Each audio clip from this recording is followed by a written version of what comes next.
Friends, कैसे हो आप सब। मैं हूं राहुल चौधरी और आज आपके लिए लेके आए हुए एक बहुत ही धमाकेदार वीडियो।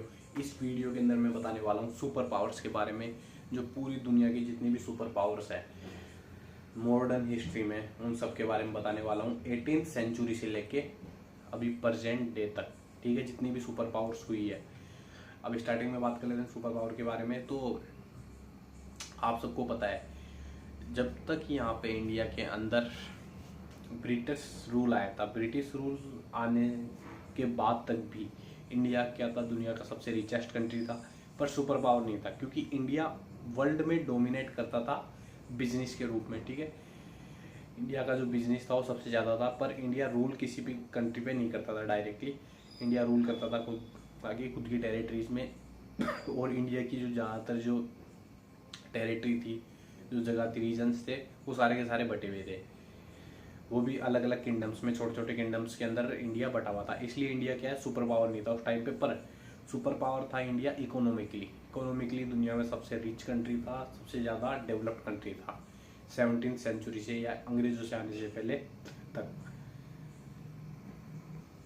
अब 1701 से लेके 1799 तक दुनिया में ऐसा कोई भी देश नहीं था मेजरली जो सुपर पावर कहलाए। ठीक है, क्योंकि उस टाइम पे जितने भी जो एम्पायर थे वो सब मतलब इक्वली रिप्रेजेंट करते थे एक दूसरे को। पर भी उसके अंदर देखा जाए तो 1700 की स्टार्टिंग में जो मुगल एम्पायर था वो सबसे ज़्यादा पावरफुल था, क्योंकि वो जो मुगल एम्पायर था उसकी टेरिटरी बहुत ज़्यादा बड़ी हो चुकी थी।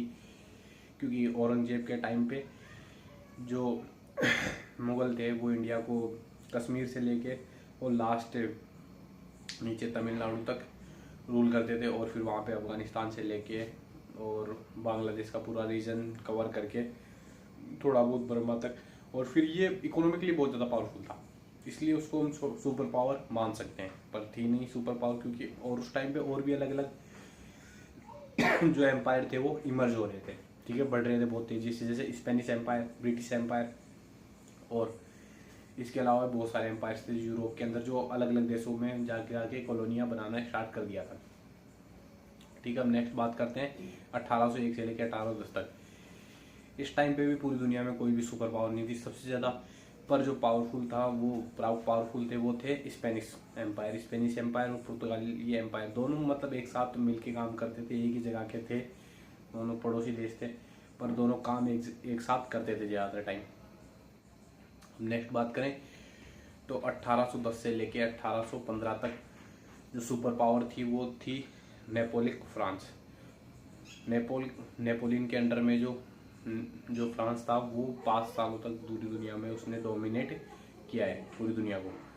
अब ये जो 5 साल थे इसके अंदर उसने पूरे यूरोप पर राज कर लिया। जैसे कि जितने भी जो एम्पायर जो बढ़ रहे थे बहुत ज़्यादा आगे, उन सब के वो सारे एम्पायर नेपोलियन के खिलाफ थे। अब जब वो सारे के सारे देश नेपोलियन के खिलाफ थे तो हम नेपोलियन को सुपर पावर उन 5 सालों के अंदर मान सकते हैं, जब तक बैटल ऑफ वाटरलू नेपोलियन हारा नहीं था। क्योंकि यूरोप का बहुत ज़्यादा जो पार्ट था वो नेपोलियन ने जीत लिया था, और जितने भी देश थे जैसे रशिया हो गया और यूके हो गया, नीदरलैंड हो गया, सारे के सारे देश नेपोलियन के खिलाफ थे। क्योंकि नेपोलियन की इंटेंशन थी पूरी जो यूरोप है उसको फ्रांस में अंडर में लाने की। अब नेक्स्ट बात करें 100 सालों तक जो ग्रेट ब्रिटेन है वो सुपर पावर रहा है 1815 से लेकर 1915 तक। अब ये मैं किस आधार पर कह रहा हूँ, क्योंकि इंडिया किसके रूल में था उस टाइम पे, ब्रिटेन के रूल में था। उसके अलावा भी दुनिया के मतलब हर कोने में ब्रिटिश एम्पायर फैल चुका था। दुनिया की 25% लैंड पार्ट पर ब्रिटिश एम्पायर फैल चुका था और ये वो कवर करते थे, और ब्रिटेन उस टाइम पे इकोनॉमिकली भी दुनिया का सबसे पावरफुल कंट्री बन चुका था। अब 1915 से लेके 1915 से लेके और 1935 तक या 1939 तक हम कह सकते हैं कि उस टाइम पे कोई भी मेजरली सुपर पावर नहीं था, क्योंकि सेकेंड वर्ल्ड वॉर होने के बाद ब्रिटेन भी थोड़ा सा कमज़ोर पड़ गया था, और फ्रांस भी उस टाइम पे आगे बढ़ रहा था, रशियन एम्पायर भी बहुत तेज़ी से आगे बढ़ रहा था। ठीक है, तो ये सारे देश थे पर सुपर पावर मेजरली हम किसी को मान नहीं सकते। उस टाइम पे ग्रेट डिप्रेशन भी आया था, जिससे क्या है पूरी दुनिया की हालत भी बहुत ज़्यादा ख़राब हो गई थी, स्पेशली यूएस की। अब फिर बात करें तो फ्रांस की, जो फ्रांस था वो बहुत तेज़ी से उस टाइम पे आगे बढ़ा था, तो सुपर पावर हम ब्रिटेन और फ्रांस को ही मान सकते हैं उस टाइम पे। अब नेक्स्ट बात करें तो 1939 से लेके 1944 तक जो नाजी जर्मनी था, ठीक है, वो सुपर पावर था, क्योंकि उस टाइम पे जो जर्मनी था वो पूरी दुनिया के अंदर डोमिनेट कर रखा था। जो यूरोप का जो मैक्सिमम पार्ट था वो जर्मनी के अंडर में ही था। नेक्स्ट बात करें फिर जापान। जापान भी 3-4 सालों तक लगभग जो पैसिफिक ओशियन का जो रीजन है, ठीक है, वहाँ पे अमेरिका से लेके एशिया तक, चाइना तक का जितना भी रीजन है, ठीक है, और नीचे ऑस्ट्रेलिया तक, पूरे पे जापान ने डोमिनेट किया था 4 सालों तक। और जापान को वहाँ पे कोई भी हराने वाला नहीं था, कोई भी टक्कर देने वाला नहीं था। जापान जहाँ भी जा रहा था वहाँ पे जीत रहा था, और इतनी बुरी तरीके से जीत रहा था कि बिल्कुल वहाँ के लोग बिल्कुल ही सरेंडर कर रहे थे, ठीक है। और जापान उस टाइम पे भी और आज भी अगर देखा जाए तो बहुत बड़ी पावर है, और उस टाइम पे तो सुपर पावर भी था, क्योंकि जापान को कोई नहीं हरा सकता था।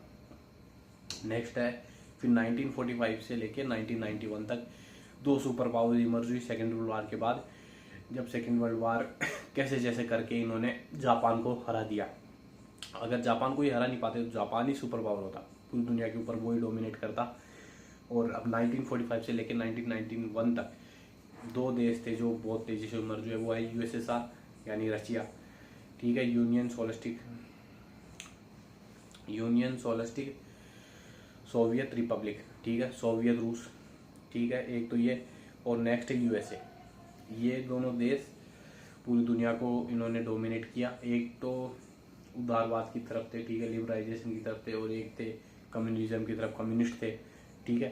तो ये 2 पावर थी, कम्युनिस्ट थे यूएसएसआर की तरफ, और जो यूएसए के साथ थे वो उदार लिबरलिज्म मानते थे, ठीक है, पूंजीवादी थे। अब इनके अंदर ये दोनों एक दूसरे के विरुद्ध में थे, और दोनों बहुत बड़ी सुपर पावर थी। इन दोनों ने कोशिश भी एक दूसरे को बीट करने की, पर हो नहीं पाया। और यहाँ पे क्या है, एक कोल्ड वार भी चला था, शीत युद्ध, मतलब ये युद्ध की जैसी कंडीशन थी। इसमें ऐसे लग रहा था कि कभी भी युद्ध छिड़ सकता है, ठीक है, ऐसी कोई हालत थी, और पर वार कभी हुआ नहीं। और ये जो टाइम है यहाँ पे 1991 तक, जब यूएसएसआर बिल्कुल डिवाइड हो गया, यूएसएसआर के टुकड़े हो गए, उसके बाद से ये जो है कोल्ड वार अपने आप ही ख़त्म हो गया था। अब 1991 से लेकर 2010 या 12 तक यूएसए वर्ल्ड में सुपर पावर था, और पूरी दुनिया जो है वो यूएस के कहना मानती थी, और यूएस की उसके अंदर बहुत ज़्यादा डोमिनेट कर रहा था यूएस इस टाइम पे। तो उस टाइम पे सुपर पावर था यूएसए, और 2010 से लेके अब तक तो अब यहाँ पे मल्टीलेटरल वर्ल्ड हो चुका है, कोई भी मेजरली सुपर पावर है नहीं।